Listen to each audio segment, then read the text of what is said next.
На 25 септември 1396 година, точно преди 629 години, край крепостта Никополис се разиграва една от най-големите и съдбоносни битки на средновековието. Европа и Османската империя се сблъскват лице в лице, рицарството на Запада срещу войската на Баязид Цветкавицата, но за да разберем какво се случи на този ден, трябва да се потопим в онази епоха, времето, когато камбаните на катедралите се надпяват с бойните барабани, когато владетели и папи чертаят планове, търговци пазят пристанища, а рицарите жадуват за подвизи, с които да влязат в песните. На изток бурята вече вилне, паднало е Търново, царете на България един след друг стават пленници или васали, а Константинопол отдавна живее под обсадата на османците. В този мрак на страх и надежда се ражда идеята за нов кръстоносен поход. И така всички пътища от Франция, Германия, Унгария и Влахия се събират към едно място – Никополис, където ще се реши съдбата на Балканите. Облаците се сгъстяват като буреносна сянка над Дунав. На Балканите се надига нова стихия – Османската империя. Мурад I прекосява планини и реки като острие, което не познава ръжда. След него Баязид Цветкавицата поема щафетата и не спира. През 1393 година в сърцето на българската земя, Търново, пада. Иван Шишман отстъпва към Никопол, брат му Иван Срацимир се задържа в Видин, но вече като васал на султана. На север Мирчо Стари атакува при Рувине и за миг вятърът се обръща, в карпатските сенки всеки преграждан път на султана. Но гневът на Баязид е опустошителен, Никополис е смазан, а Иван Шишман е погубен. От тогава османските знамена се развяват над по-голямата част от полуострова, а Константинопол, самотен фар на Босфора, живее обсаден вече няколко години. Историята не чака, тя марширува на запад. Тревожният звън преминава от олтар на олтар. В Унгария Сигизмунд Люксембургски гледа към Дунава и вижда не граница, а мост за нашествие. Венеция и Генуа разгъват карти и чертаят морски пътища, ако Балканите и Черноморието станат османски, търговията им ще кърви. В императорския дворец на Константинопол Мануил II Палеолог, владетел на източната Римска империя, изпраща молби: елате, докато стените ми още държат. В Рим папа Бонифаций IX изковава була за кръстоносен поход, а дори авиньонският Бенедикт XIII за миг загърбва раните от схизмата. Пред заплахата на полумесеца дори старите вражди замират. Войната между Англия и Франция временно спира. Рицарските сърца отново искрят за подвиг. Легендите за истинския кръст отекват в шепот. И тогава се ражда коалицията. В Бургундия Филип Смели вдига знамената на амбицията и славата. Кръстоносен поход в името на Бог, за честта на рода си и за бъдещето на Европа. Той праща сина си, Жан Дьо Невер, млад, блестящ и нетърпелив, начело на френско-бургундските копия. Сигизмунд изковава съюзи. Венеция обещава флот. Рицарите хоспиталиери от Родос носят своя стомана. От свещената Римска империя, Полша и малко господства се стичат барони с знамена. От Влашко идват закалените в бой по Дунава отряди на Мирчо Стари. До лятото на 1396 година Буда гърми от тръби и клетки.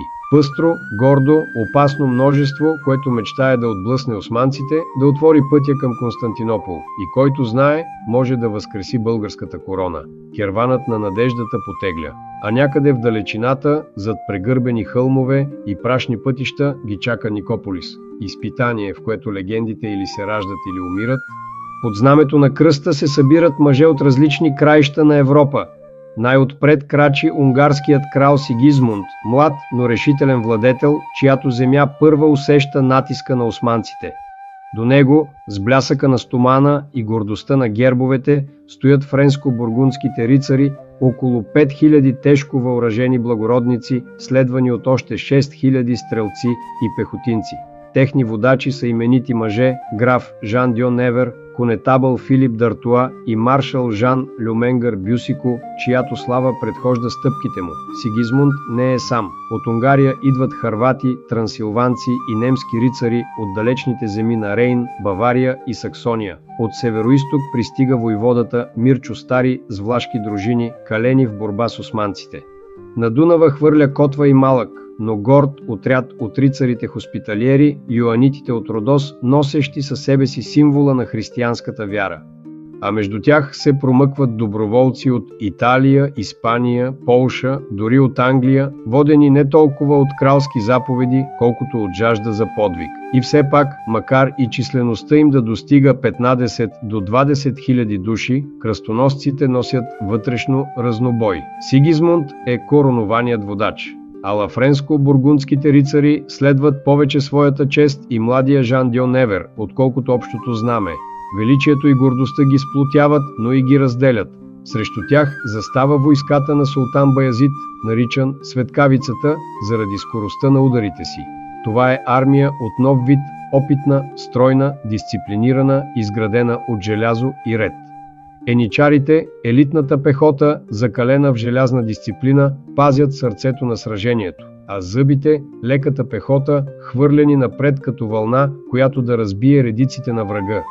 Конницата е гордостта на султана, спахиите, тежко въоръжената османска конница, чакаща в резерв като гръм, готов да падне в точния миг, и аканджиите, леките конни стрелци, разсичат редиците с стрели и бързи набези. Но султанът не идва сам. До него язди деспот Стефан Лазаревич, сръбският владетел, васал по волята на съдбата и зет на Баязид. Около 1500 негови рицари, тежки, мълчаливи, опасни, с скритият меч, който ще се вдигне в решителния миг. Смята се, че и други християнски войници, пленени или подчинени, крачат в редиците на султана. Свидетелство за това, колко дълбоко е проникнала османската власт. Двете армии са близки по численост, също около 15 до 20 хиляди бойци. Но разликата е в едно – кръстоносците идват отдалеч, обединени от клетки и надежди, а османците стъпват на своята земя, водени от единна воля и ръката на Баязид. Никополис вече усеща как земята под стените му ще се разтресе. Годината е 1396. След дълги месеци на събиране на войски и средства, рицарският поток тръгва на път. На 30 април от Дижон потегля френско-бургундският корпус, млади и стари благородници, жадни за подвиг. Те минават през Южна Германия, а след това плават и яздят по течението на Дунав, докато стигат до Буда, където ги чака крал Сигизмунд. Там, в Пеща през юли, се свиква военен съвет. Амбицията е огромна, не само да изтласка турците от Балканите, не само да бъде освободен Константинопол, а дори и да се отвори пътят към неговия Йерусалим. Но на съвета проличават първите разногласия. Младите западни рицари искат слава, лице в лице, в яростна атака. Опитните, като Енгеран Диокуси и адмирал Жан Диовиен, настояват за дисциплина и тактика. Гласовете на опита заглъхват и френско-бургундската върхушка взема решението, те ще поведат авангарда. Решение, което по-късно ще струва скъпо. В началото на септември огромната коалиция влиза в земите на османците. Дунав е прекосен при железни врата, 8 дни дървените понтони носят рицари и коне над буйната река. Първа цел – Видин, столицата на цар Иван Срацимир. Но владетелят, вече османски васал, отваря портите без бой. Турските началници в гарнизона плащат с главите си, а французите се възгордяват. Турците няма да устоят на открито поле. Жадни за кръв, те се хвърлят напред и стигат Оряхово преди основните сили. Стените устояват през нощта, ала на сутринта гарнизонът се предава срещу обещание за милост, обещание, което остава празно. Французите плячкосват града, избиват множеството и запалват улиците. Около 1000 души, турци и българи, тръгват оковани в плен. Пламъците обаче не носят само победа, те палят и раздор между съюзниците. Унгарците се възмущават от безчестието, а французите винят краля, че иска да им отнеме славата. Колоната продължава на изток, разпръсквайки малки крепости като прах. На 12 септември знамената им се развяват пред Никополис, непристъпна крепост, кацнала над реката върху варовиковите склонове. Без обсадна техника, маршал Бюсико възкликва самоуверено: „Стълбите са по-ценни от катапултите, когато смелите се катерят. Опитите за щурм се провалят, затова кръстоносците решават да обкръжат града. Флотата на венецианци и хоспиталиери запушва реката, а армията прегражда сушата. В лагера цари увереност. Никополис ще падне, а след това и Константинопол. Но съдбата подготвя друго. Вместо с малък отряд, самият султан Баязид потегля с войските си на светкавичен марш. За 2 седмици той събира силите си в Одрин, преминава през Шипченския проход и се втурва към обсадената крепост. До него язди и неговият васал, деспот Стефан Лазаревич, със своята тежка сръбска конница. И сега на Дунава се събират не просто армии, а цели светове, готови да се сблъскат. Дните край Никополис се изнизват в пиршества и самоувереност. Рицарите вдигат чаши, играят в турнири, присмиват се на страхливите турци. Лагерът кънти от смях и песни, а стражите спят облегнати на копието си. Но вечерта на 24 септември, като леден полъх, пристига вест, султанът е близо. И то не с малък отряд, а с цялата си армия. Разузнавачите, сред тях и 500 конници на Диокси, потвърждават. Турците настъпват масирано. Сигизмунд свиква съвет. Край огъня се събират крале, воеводи и рицари, едни слушат внимателно, други стискат юмруци, нетърпеливи за битка. Унгарският крал и воеводата Мирчо Стари предлага план, обмислен и разумен.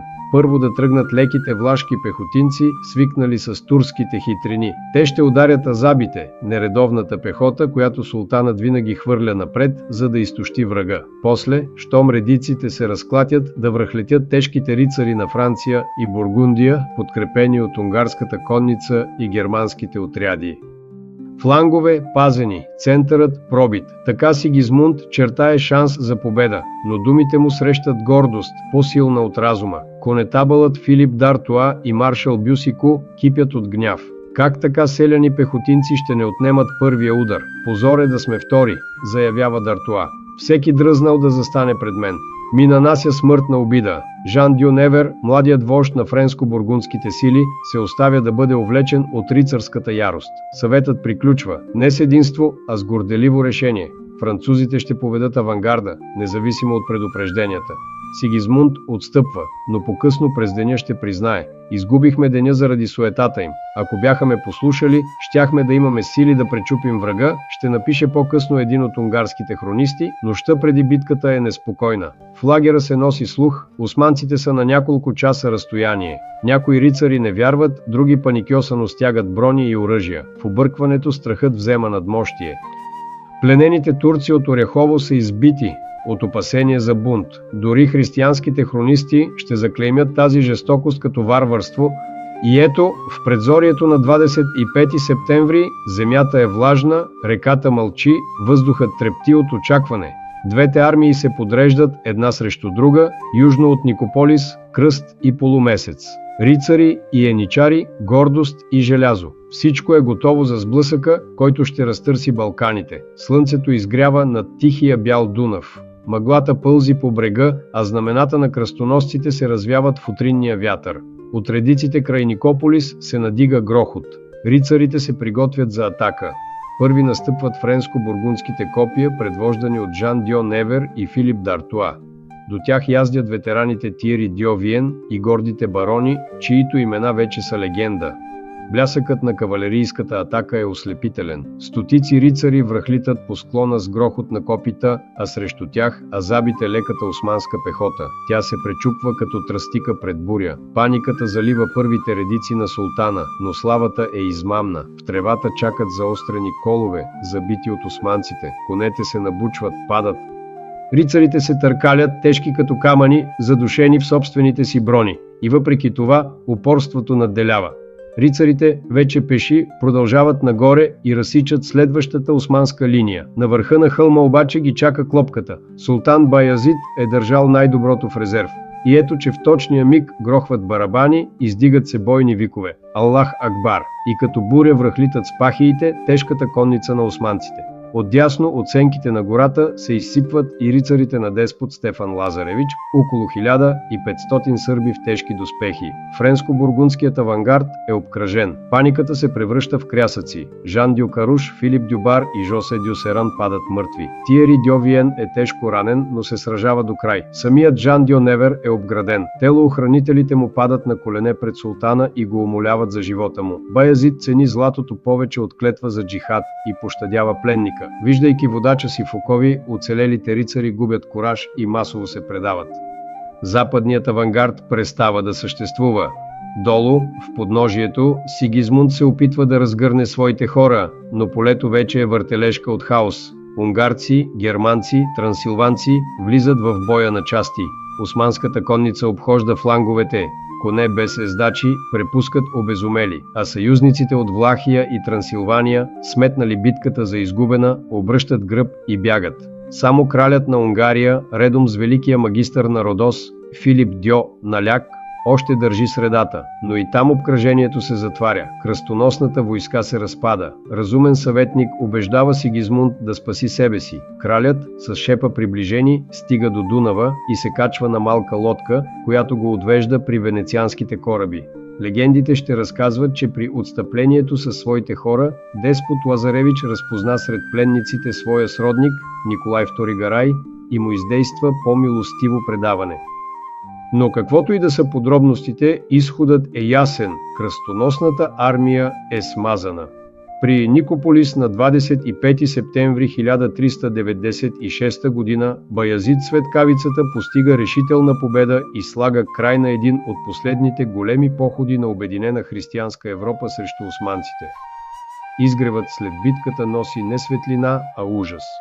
В поросните ливади край крепостта лежат хиляди тела, конници и коне, вплетени в кървави купчини.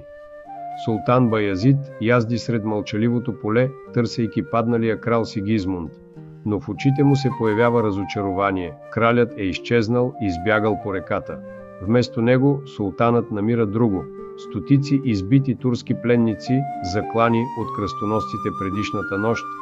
Гневът му се надига като пламък, който не може да бъде удържан. Тогава започва кървавата равносметка. Хиляди пленени християни, рицари, стрелци, селяни са доведени оковани пред Баязид. Младите благородници се открояват в блестящи брони. Филип Д'Артуа, маршал Жан Льо Менгър Бусико, принц Филип Дюбар, ветеранът Енгеран Дьо Куси и Жан Дьо Виен. Те са запазени живи, ценни като злато за бъдещи откупи. Жан Дьо Невер дори пада на колене, умолявайки султана да пощади маршал Бусико, защото е безценен за Франция. И Баязид се съгласява, а за друга следваща сцена, всяка излязла от кошмар. Османските палати връзват пленниците по 10, по 20 и започват да ги посичат, бавно, методично. Звукът на стомана, разсичаща плътта, се смесва с вик, който умира в гърлото. От сутринта до късния следобед екзекуциите продължават като зловеща процеса. Хрониките говорят: някои за стотици, други за хиляди. Телата се стелят като кърваво море. Само когато и този султан потръпва от гледката или когато съветниците го предупреждават, че прекалената жестокост може да събуди Европа за нов кръстоносен поход, той вдига ръка и нарежда да спрат. Оцелелите златни рицари са разпратени в плен, за да чакат откупите си. Някои като Жан Дьо Невер и маршал Бусико ще се завърнат у дома срещу огромни откупи. Други, като Енгеран Дьо Куси, ще намерят смърт в чужда земя. Но за обикновените войници Никополис е гроб. Малцина ще успеят да преплуват Дунава или да се укрият в горите. Поражението не е само човешко, то е и държавно. С победата си Баязид окончателно събаря последната крепост на българската независимост, Видинското царство на Иван Срацимир. Царят е пленен, земите му анексирани и с това средновековна България изчезва от картата. Народната памет ще помни този ден като вододел, последният зов за свобода, удавен в мътните води на Дунава. Вестата отеква из Европа. От времето на Ронсево християнството не е понасяло такова поражение. Пише хронистът Жан Фруасар, Никопол, школата на рицарите, урок, че необузданата храброст не струва нищо без дисциплина. Песни и хроники във Франция и Бургундия оплакват гибелта на благородниците. А херцог Филип Смели, инициаторът на похода, умира година по-късно, сякаш сломен от позора. За османците това е триумф. Победата показва, че християнският свят може да бъде смазан и че Балканите вече принадлежат на новия властелин. Европа дълго няма да събере сили за нов кръстоносен поход.